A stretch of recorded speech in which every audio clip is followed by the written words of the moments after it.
Hey y'all, iRick's Guy here, back again with another Insta360 X4 video.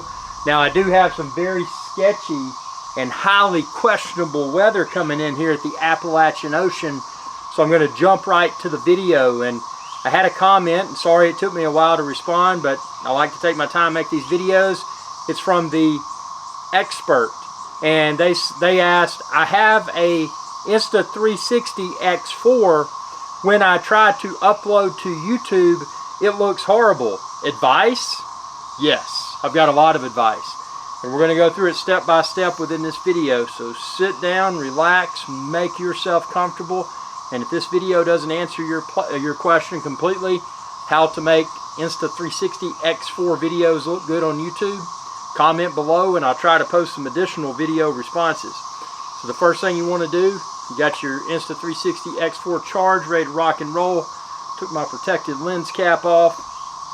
Are you publishing to YouTube in 360 degrees or not? I'm going to go with the assumption for this video that you're not doing 360 degree video, but then I'm going to post a separate video, so subscribe, ring that bell, and check out my Insta360 X4 videos playlist, because I'm also going to post a separate video detailing step-by-step how to upload a spherical 360 degree video to YouTube where people could watch it as if they were standing where the camera is.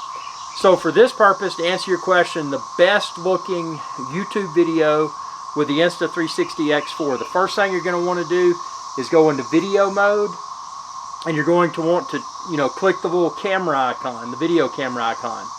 Select single lens. At the top there's 360 and there's single lens. So select single lens and then click the video icon. You want to do 4K 60 frames per second.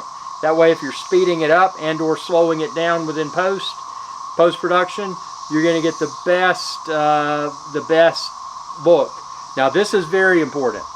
Kind of off to the bottom right of the video preview, there's an option you can click, and you can choose among three options currently. Action, which compresses the space for an immersive first-person view, ideal for skiing, cycling, and more.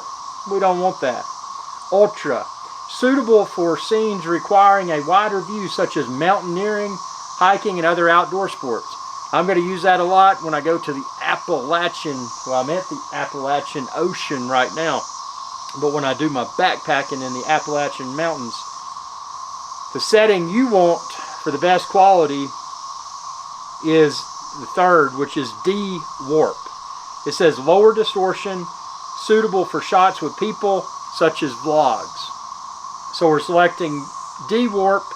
Just to recap, single lens mode, 4K 60, D-Warp, and you can choose your camera, the one facing you. Are you doing a face on video, or do you want to push that bottom right and use this camera to film what's in front of you? We're going to film what's in front of us, which is the Appalachian Ocean, this crazy storm that's kicking up. So I'm going to go ahead and hit record here on my Insta360 X4. Insta360 X4 is recording, and I'm going to switch to its video right now.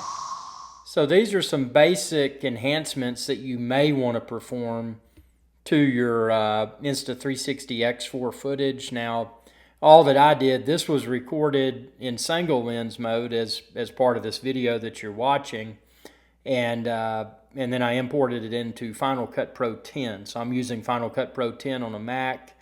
You could use different editing software. You could use Mac or Windows, or you may be editing on your phone, but I've found Final Cut Pro 10 to be the easiest. So this right here that you're seeing, this video clip, this is straight out of the Insta360 X4, and of course I used the 4K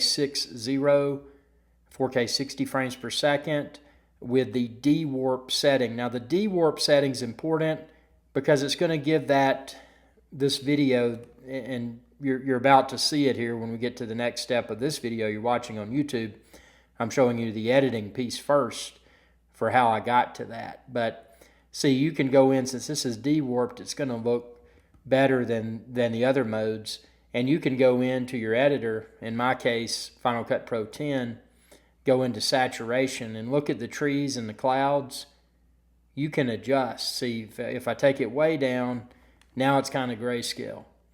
But what I typically do is start all the way at the bottom and then I slowly drag up until I get what I feel is the optimal color. See, if you go too high, that kind of looks fake.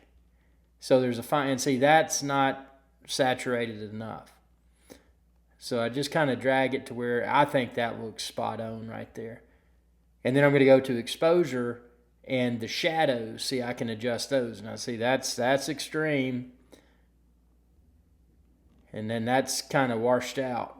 But see, if you kind of start there and go down, you can find what I think, and this is all subjective, but I think this right here, I mean, I'm getting good saturation of colors, seeing the different colors, and I'm just getting an overall good look. And this is, again, this is subjective. You adjust it how you want to, but, you know, you asked me, how do you make Insta360 X4 videos look amazing on YouTube? Well, I don't think you said amazing. You used a different word. But this is how I do it. So I'm going to let this process, and then you're about to see it within this video that you're watching on YouTube. So here comes the finished product. Okay, and this is also super important. So when you send your project from Final Cut Pro 10, again, I use Final Cut Pro 10. You may use something else, but I highly recommend Final Cut Pro 10. These are the settings that I use within Compressor. So I've got my project entitled How to Make Insta360 X4 Videos Look Great on YouTube. Then I click Add within Compressor. And the setting that I've found seems to be optimal currently. And as Compressor receives updates, the options change. But I just go to Social Platforms and then 4K, and I export it. So that is how, now I got to hit Start Batch to export it. But that's how I export my Insta360 X4 video projects before I upload them to YouTube. And that's how I get the amazing, well, what I feel is amazing video quality and audio quality that you're about to see and hear. So what you're seeing now, I'm filming with the Insta360 X4. Again, just to recap, this is 4K 60 frames per second, 4K 60 frames per second, and I do have the de-warp option selected.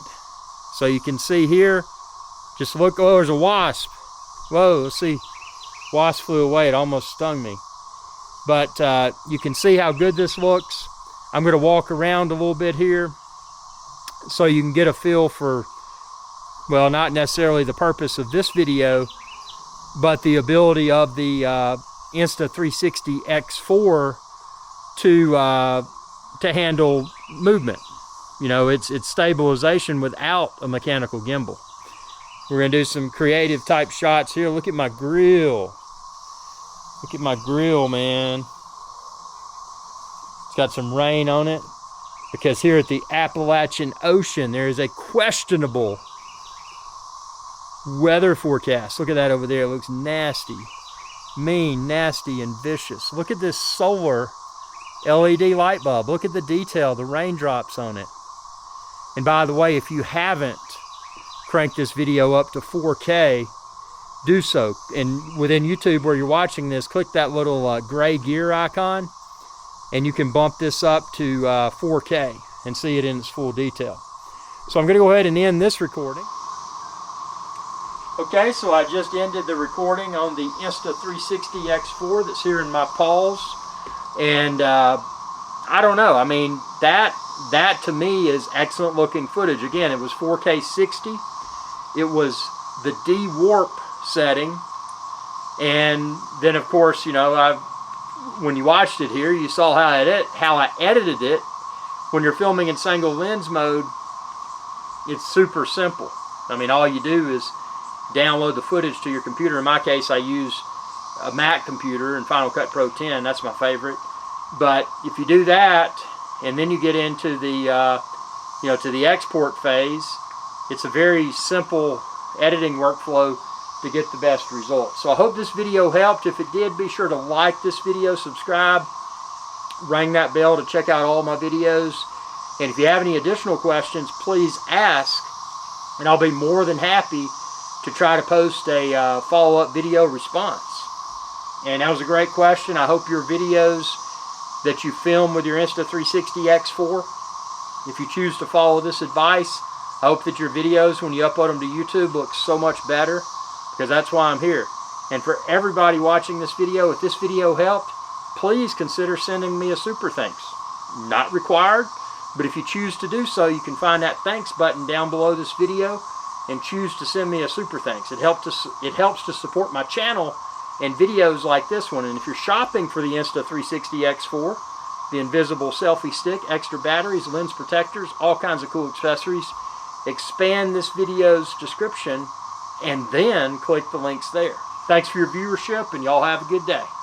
Hey y'all, iRick Guy here. I hope you enjoyed this video, and please be sure to subscribe to my channel, and when you do, ring that bell icon to be notified whenever I post another video. Thanks for your viewership, and y'all have a good day.